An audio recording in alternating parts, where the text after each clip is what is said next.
నమస్తేనండి. ఈ వీడియోలో నేను మరొక పక్షి అయిన బాతు గురించి, దాని జీవన విధానం మొత్తం గురించి చెప్తున్నానండి. ఈ బాతు యొక్క జీవన విధానం మొత్తం పార్ట్లుగా విభజించి చెప్పదలుచుకుంటున్నానండి. ఈ వీడియో కనుక మీకు నచ్చినట్లయితే, దీంట్లో ఇన్ఫర్మేషన్ నచ్చినట్లయితే లైక్ చేసి తప్పకుండా సబ్స్క్రైబ్ చేయండి. ఇంకా ఈ వీడియోలోకి వెళ్తే, బాతులు వచ్చేసి మనకు దాదాపు 100 రకాల బాతులు ఉన్నాయండి. ఇవి వచ్చేసి మన భారతదేశంలో 40 రకాలు కనబడతాయండి. ఇవి వచ్చేసి గుంపులుగా జీవించడానికే ఇష్టపడతాయండి.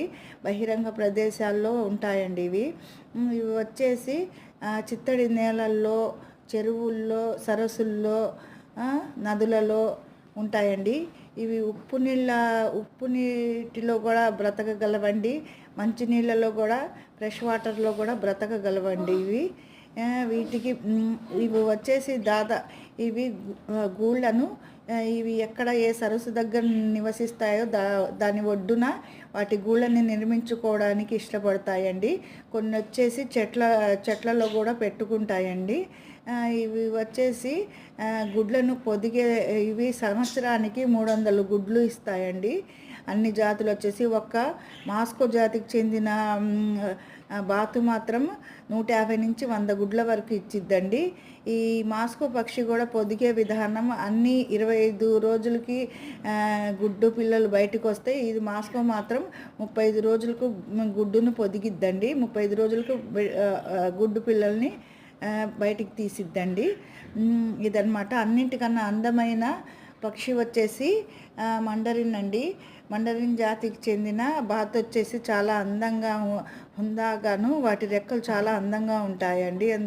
అందుకోసమేమో వాటికి అందమైన బాతుగా గుర్తించబడింది. ఇవి వచ్చేసి మానవులతో దాదాపు 200 సంవత్సరాల నుంచి కలిసి జీవిస్తున్నాయండి. మానవులు దీనిని పెంపుడు పక్షిగా కూడా చేసుకున్నానండి. ఎందుకంటే ఇవి చాలా అందంగాను, వీటి వలన ప్రశాంతత లభించింది కాబట్టి వీటిని పెంపుడు పక్షిగా కూడా పెంచుకుంటున్నారండి. ఇప్పుడు 500 సంవత్సరాల నుంచి వీటిని వ్యవసాయ పరంగా కూడా కోళ్ళ మాదిరిగా పెంపకాలు చేస్తున్నారండి. ఇది వచ్చేసి థ్యాంక్ యూ అండి.